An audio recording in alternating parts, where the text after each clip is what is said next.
Curvy of Kanguva. Kanguva cinema చూశాక నా feeling ఎలా ఉందంటే, నేను పోతాను అన్నయ్య, నేను పోతాను, నాకు ఇది వద్దు వద్దన్నయ్య, నేను పోతాను అన్నయ్య. అలా ఉందన్నమాట. ఈ సినిమా చూసే ప్రతి ఒక్కళ్ళకి హెడ్ఏక్ మాత్రం కంపల్సరీగా వస్తుంది, డౌటే లేదు. మీ తలలైతే బద్దలైపోతాయి. అలా ఉంటుంది సినిమా యొక్క రీ రికార్డింగ్. దేవిశ్రీ ప్రసాద్ కెరియర్లోనే ద వరస్ట్ మ్యూజిక్ అని చెప్పుకోవచ్చు. బ్యాక్గ్రౌండ్ స్కోర్ అయితే చాలా వరస్ట్గా ఉంది. సాంగ్స్ ఓకే కానీ బీజిఎం అయితే చెప్పక్కర్లేదు, ఆ లెవెల్లో ఉంది. ఇంకా cinema story, screen play, direction అనేవి చాలా అంటే చాలా బ్యాడ్.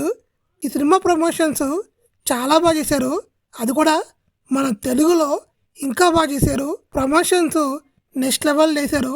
నేనైతే ఇది కంపల్సరీగా తమిళ ఇండస్ట్రీకి 1000 కోట్ల సినిమా అవుద్దని ఎక్స్పెక్ట్ చేశాను. 1000 కోట్లు కాదు కదా, 200 కోట్లు కూడా రాకపోవచ్చు, ఎందుకంటే సినిమా అంత నీచంగా ఉంది.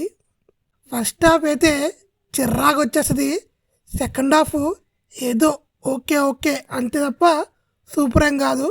ఇంకా ఏం చెప్తామండి, సినిమాలో మేకప్ ఉంటాయండి, అయ్యో బాబోయ్, వాళ్ళు దెయ్యాలా లేదా మనుషులా లేదా రాక్షసులా అనే డౌట్ అయితే కంపల్సరీ వస్తుంది.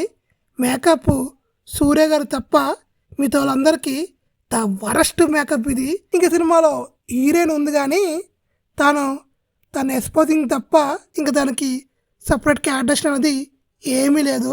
బాబీ డియోల్ దాన్ని ఎందుకు తీసుకొచ్చారో నాకు అర్థం కాలేదు.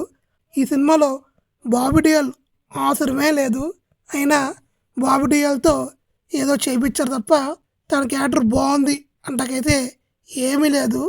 ఇంకా ఎండింగ్లో ఒక క్యామియో రోల్ ఉంటుంది, అది ఎవరో కాదు కార్తీక్ గారు. తన ఎంట్రీయే ద వరస్ట్గా ఉంటుంది. తన మేకప్ చూస్తేనే ఇంకా వరస్ట్గా ఉంది. మేకప్ అనేది చాలా దరిద్రము, అంత వరస్ట్గా ఉంది కార్తీక్ గారి లుక్ అయితే. కార్తీక్ గారు ఎందుకు వచ్చారా అంటే, సెకండ్ పార్ట్కి తాను వెళ్ళంట. ఈ వీకెండ్లో వెళ్ళాలనుకుంటే వెళ్ళండి, అది మీ ఇష్టము. వెళ్ళే ముందర ఒక జెండు బామ్ మాత్రం మర్చిపోకండి, కంపల్సరీగా తలనొప్పి అనేది మీకు వస్తుంది, డౌటే లేదు. నా రేటింగ్ అయితే 1/5.